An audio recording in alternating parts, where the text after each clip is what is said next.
Hundreds of theft incidents per day, daily emergency phone calls has driven this Safeway store to close forever. It's been a shoplifting party for the last few years, but now Safeway is putting its foot down and is closing for good. They have completely disabled these stores to prevent shoplifting. Only one entrance and one exit on the other side.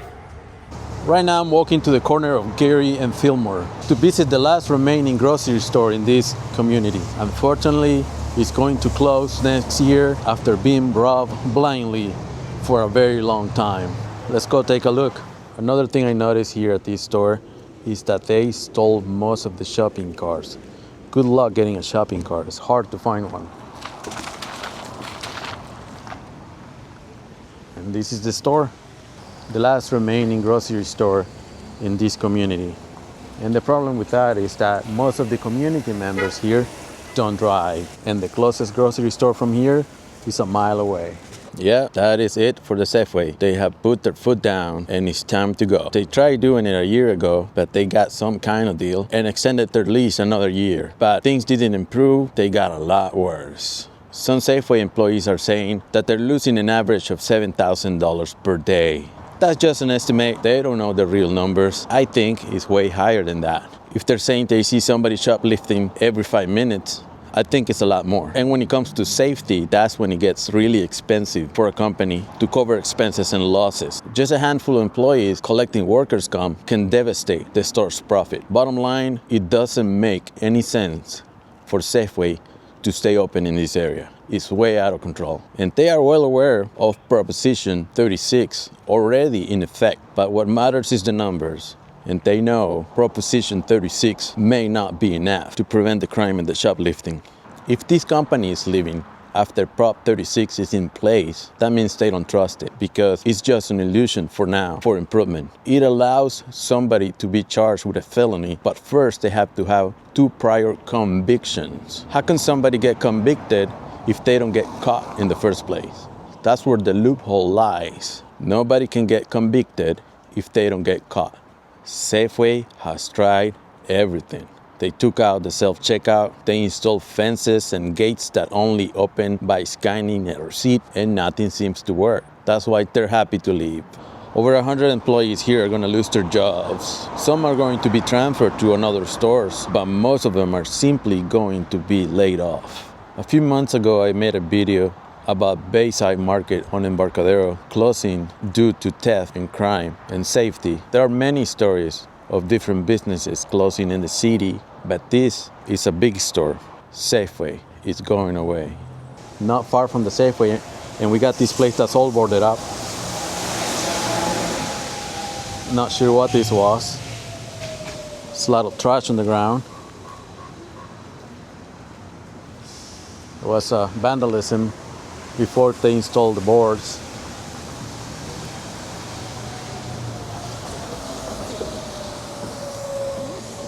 It's kind of quiet here.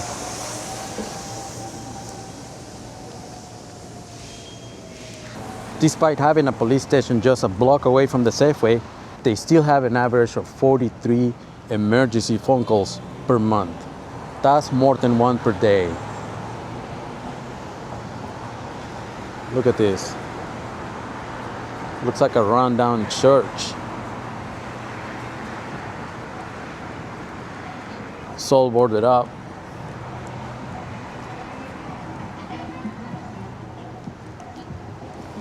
I can't tell if those businesses are open or not across the street. But at least the McDonald's is open. They have a pickup window now in the outside.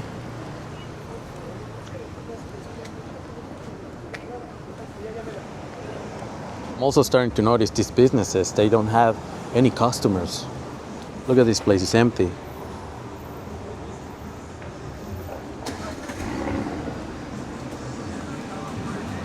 Nobody's sitting out here either. It's around 6 p.m. right now. It's dinner time. The upper part of Filmore has always been the nice part. But now I'm starting to notice boarded up places like this one. This here used to be a Bank of America. Gone. Sign used to be up there, also gone. At least this corner place is open. They don't have a sign yet, but maybe they're new. Now this place, Palmer's, I don't know if they're just remodeling it, but it doesn't look open. This was a nice place. Let's look in there. That does not look like it's being remodeled. So this place is definitely closed. You can tell they haven't opened that door in a while. Broken glass, vandalism. Let's see what else we can see. Yeah, this is not a remodel. It's got it inside. Is it closed? Oh yeah, it's been closed for a long time now. What happened? Well, we were just talking about there's a landlord that's buying up all the restaurants and raising the rents, I guess. That's what happened. So that's one of them that went down. That's unfortunate. For a while it said there was a fire and maybe reopening, but nope. So from what these ladies just told me, that there's a landlord start raising the rent, and these places can't afford to survive out here any longer. And right across the street from the Palmer, we have this other huge retail store. Gone. This is the corner of Clay and Fillmore. Next door, the theater, closed. Clay Theater, nothing on the marquee. There's some free donuts. Yeah.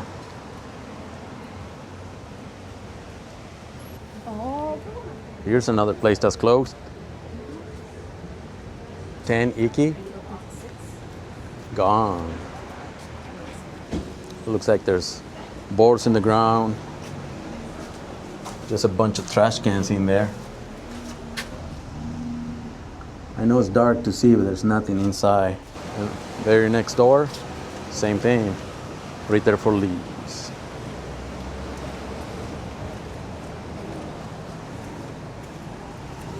Same, nothing inside. And right across the street, another place, right here in Filmore.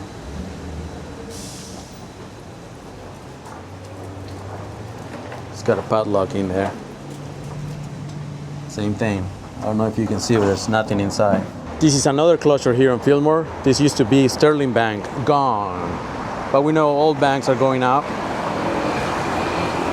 Here's another place that's all empty.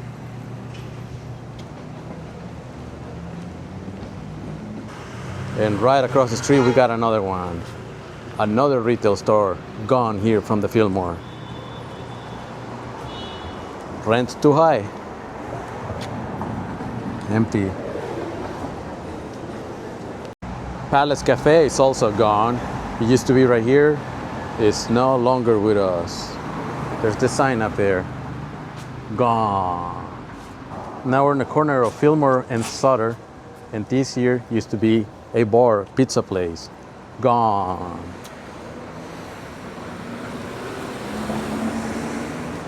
Now it's all covered with paper. Let's see if we can peek in there. They took this place apart. Can no longer afford rent. It was a very large restaurant up to here. For the most part, Fillmore Street looks okay, except for a few handful of stores and restaurants. But other than that, I think they're doing fine. Let me know what you think in the comments. Always check the description for additional information, and I'll see you on the next video.